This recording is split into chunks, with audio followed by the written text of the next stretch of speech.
Welcome to Insights into Northeast Michigan, a WBKB News public affairs program.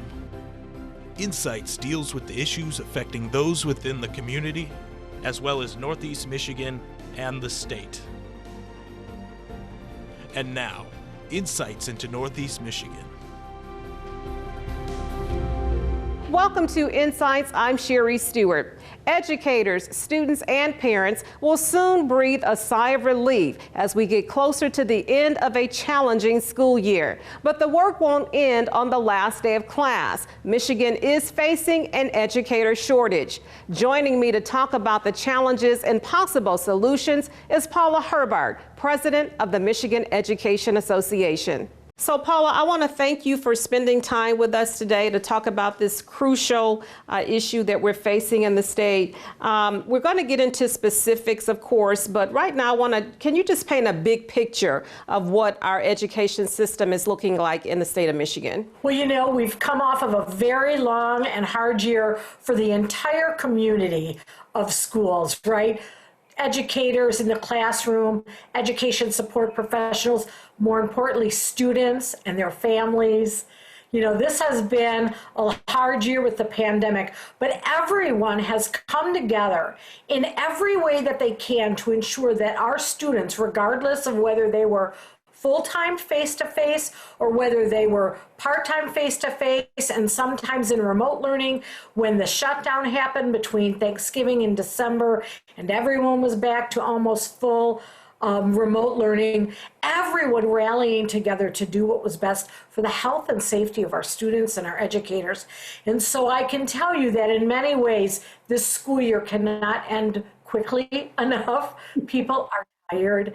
Not just educators, families, right? Our communities, dealing with the back and forth, having to negotiate with the family schedule to allow for remote learning to happen in their homes while parents were working remotely in their homes, while maybe they had 2, 3, 4 children, you know, so people are weary. I think that's a great word. People are weary. And so we need a break. But I can tell you that there are communities all across Michigan that are already jump-starting their summer programs for students to get them caught up on opportunities that they may have lost over the last year. Summer programs are bigger than ever. Summer schools are being promoted. We've got a school district in the Lower Peninsula and one in the Upper Peninsula that are going door to door to encourage families to enroll in summer programming for their students. And these educators have worked all year and they're like, we're going to do whatever it takes. And so those are happening in communities across Michigan too. And then there are other communities that are doing their typical summer school programs and just focusing on those students that maybe were really hurting already academically and need extra help. So it's the full gamut, but educators are winding down what a typical school year would be, and in some cases ramping up summer programs, and in other cases just kind of going, let's sit back, let's assess, let's see where we've been, and working it that way. You know, you really shared some great nuggets there. I like that you say that the school districts, many across the state, are already ramping up, already going door to door, trying to make sure that our students don't fall through the cracks. But even before the pandemic, there was a shortage. And so in your mind, did the pandemic, I don't want to say pull the Band-Aid off, but it did expose a lot of the challenges. So talk to us about that. Well, you know, Sherry, that's a great question. I think one of the things that has happened as a result of the pandemic is places where we had weak spots in our systems in public education, those were shown bare, right? We have a shortage of teachers across the state, even paraeducators, support staff, a significant shortage of bus drivers across the state. And so all of these things were laid bare as a result of the pandemic. So our job as educators, for us as advocates of educators in public schools, is to say, now that we know it, can we turn a blind eye to what we've seen? Can we say that we can treat educators poorly? Can we give them low wages, long hours, demanding work schedules, and not compensate them? Can we continue to afford to make student teachers pay for their apprenticeships? Where in every other trade or workplace where there are apprenticeships, those apprenticeships are paid. Our student teachers really should be paid. And then what can we do as a state to say we value our public schools, we understand the critical role that they play in communities, and then because of that critical role, how can we compensate them in a way that assures that they're going to stay in the state of Michigan, that they're going to go where they're most needed, in our most vulnerable communities where we know that we might have more significant learning challenges than in other parts of our state. Can we recruit the best and the brightest, not only to be educators, but to stay in Michigan and go to where it might be the hardest to teach, but the most valuable experience they'll ever have in their lives? And we have to do something about that, and that's what MEA is working to promote. Yeah, I like that you say that, the best and the brightest. So when you're thinking about educators, we don't just need people that like kids. You want great educators. And so to get there, let's talk about some of the things that the MEA is doing as an advocacy group for our educators. So how are you trying to address the situation? What is top of mind? Well, the first thing that we're trying to do is critically advocate for our student educators and our early career educators, those teachers that are from 1 to 5 or 1 to 7 years that might have student loan debt, talking about maybe getting some of that federal funding to offset some of that student loan debt. Student loan debt is a top indicator of why educators leave, because they can't afford to pay their loans on their teaching salary. So we're looking at that. But more than that, we're working on mentorship programs, strong mentorship programs, not the ones as required by the state, which are good and valuable, that help teachers navigate their own school system, help them understand where they can go to get best professional practice learning. But MEA is providing quality professional development across the state. And as a matter of fact, MEA's model has been picked up and used by NEA, the national organization, and we have sent our professional development programs have been utilized by people in California, in Illinois, in Mississippi, that they've used our professional development and mentorship programs to really help them get through this pandemic. And so that's what the MEA is doing, to really help ensure that our students are having the best possible experience they can get in their classroom to learn the way that they need to. Well, Paula, we really appreciate your passion. We're going to take a quick break, but when we come back, we want to talk about a new website that the MEA has set up for our educators. Great, thank you. Insights will return after these messages. Welcome back to Insights. We're spending today speaking with Paula Herbart. She is the president of the Michigan Education Association. Welcome back, Paula. We are really having a very rich conversation about this crisis in Michigan. The MEA recently set up a new platform to allow educators to speak out about the profession. Tell me a little bit about the new website.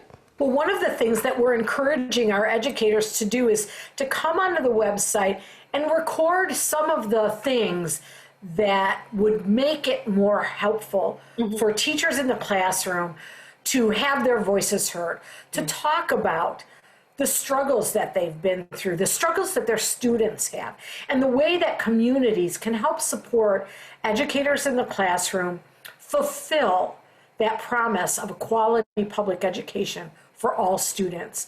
And we're sending those out. We've been making short videos of those and making public service announcements to ensure that the community is hearing from our practicing educators exactly what their needs are, and not just teachers in the classroom, but our education support professionals. You know, think about those custodial maintenance workers. Their whole worlds were turned upside down in the pandemic. Their whole way of doing things changed. Our bus drivers having to greet students in a different way and make sure their buses and facilities were cleaned. Our food service workers, our social work, all of these things. And so we want the communities to hear from themselves, for themselves from those individuals doing that work, because too often those stories get lost in the narrative where there's a lot of waste in public schools, or it gets lost in that teacher in that school district isn't doing right by those students, but my teachers are doing well. To hear that all educators need that support from the community. And that's why we're trying to work to ensure that communities hear voices that are dealing with their students directly. Absolutely, and I love that you include the paraprofessional, everyone that's tied to the process of educating our students, and I just love that they have a platform as well. Tell me, Paula, is there one thing that you're finding that teachers need most, or is this the potpourri of avenues that all need to be addressed? And I know we can't do everything at the same time, but are you finding it's the one or two things that that you're hearing most from educators they would like if we could just resolve this thing first? I think that particularly after the pandemic, though we've been talking about it for years, is community and wraparound services for students, ensuring that we're talking about the social and mental health of our students in a way that we haven't talked about openly enough. The concerns of a student coming into school who hasn't gotten fed, or maybe has home insecurity, or maybe there are mental health issues in their families, not that that's something to be shameful about, but that are affecting their feeling secure in their home. You know, educators, principals, secretaries, social workers, teachers in the classroom, bus driver, we're hearing these stories every day. And so if we can get supports in our schools that help these students navigate those situations, maybe it's a washer and dryer in your middle school that students have access to. You know, one of the reasons where we find that a student might have high absenteeism is there's no place for them to wash their clothes at home, and they don't want to come to school dirty. Now, isn't that a heartbreak that a student who wants to be there and learn, if we had a washer and dryer and they could use the showers in the gymnasium locker rooms, would be at school 4 out of 5 days as opposed to 2 out of 5? Yeah, that's a heartbreaker. If we could promote social and community supports around our school systems, because I think what we found out for sure in the pandemic is that our schools are the center of a community. That we didn't realize how much we needed them until we didn't have them available to us in the same typical way.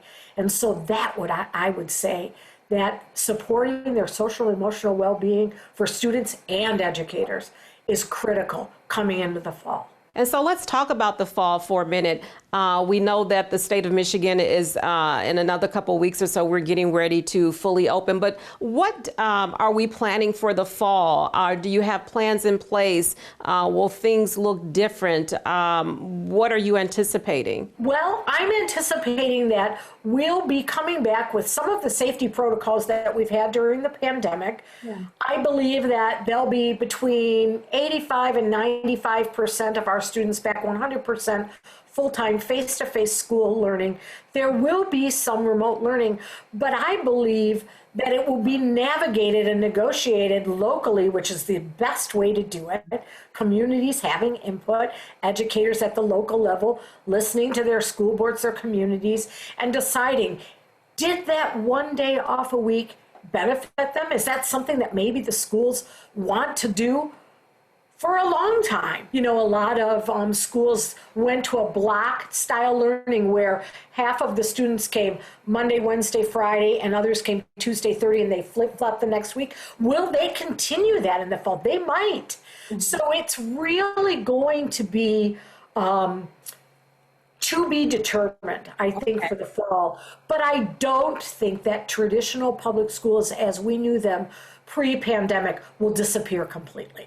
I think that most of our communities will go back to what we would know to be a typical learning day pre-pandemic in the fall of 2021. That's good to know. We are going to take a quick break, Paula, but when we come back, we want to talk about that classroom. We want to talk about some of the ways that we're trying to diversify our staffing in the classroom. I know that you have some innovative programs for that. And then also want to talk about some of the learnings from this year that we can take going forward. So we'll take a quick break and pick up the conversation in just a minute. Insights will return after these messages.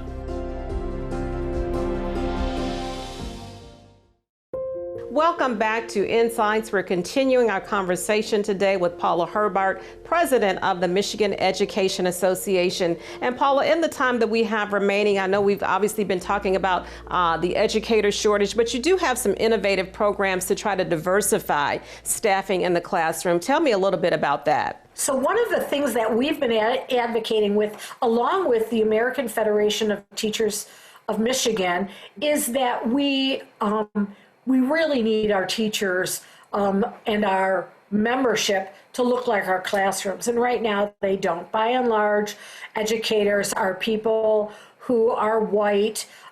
We do have educators of color across the state, all across the state, but it's really not reflective of their communities. And so what we're looking at promoting and asking that the legislature invests in with this critical federal funding that we're getting is a grow your own program, perhaps, where students in an area where there might be a high density population of people of color, is that we encourage those students to make education a career. And by doing that, promoting that as a viable and admirable and honorable career, which I believe it to be the best career you'll ever have in your life.